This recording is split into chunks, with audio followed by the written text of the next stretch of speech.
자, 지난 시간엔 아프리카에 기부해서 아이들을 도우면 인구 과잉으로 망하지 않을까? 라는 주제에 대해서 알아봤었죠.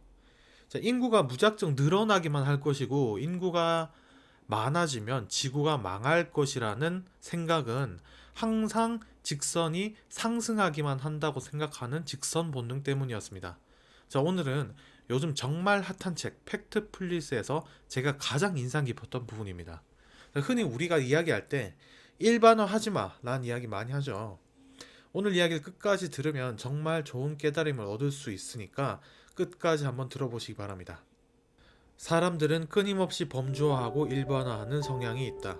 우리에게 유용하지만 세계를 바라보는 시각을 왜곡할 수도 있다.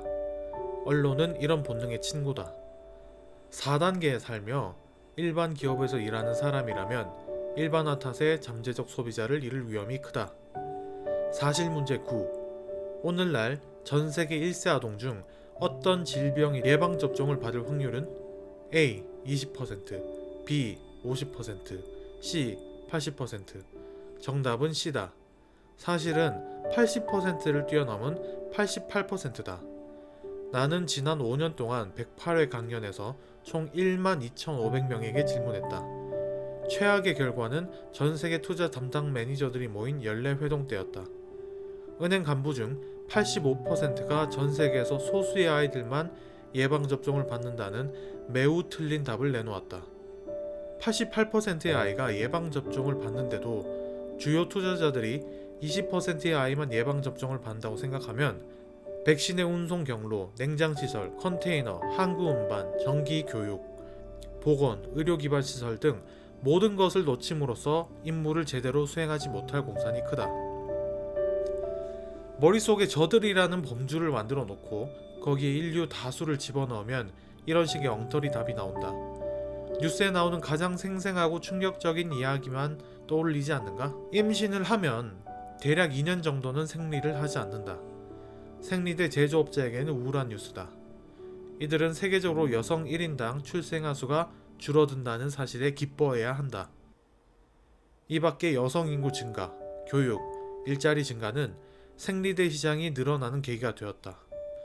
그러나 세계적인 생리대 제조업체에서 개최한 국제회의에 참석한 나는 서양 제조업체 대부분이 이런 점을 완전히 놓치고 있다는 점을 깨달았다. 이들은 4단계에서 생리를 하는 여성 3억 명에만 매몰된 채 비키니를 입을 때 사용하는 더 얇은 패드를 내놓으면 어떨까? 라이크라 스판을 입을 때 보이지 않는 패드는 복장마다, 상황마다, 스포츠마다 각각의 경우에 맞는 패드를 만들면 어떨까? 등산용 특수 패드도 좋지. 모든 패드가 워낙 작아서 하루에도 몇 번씩 갈아입어야 한다면 제조업체에게는 이상적일 것이다.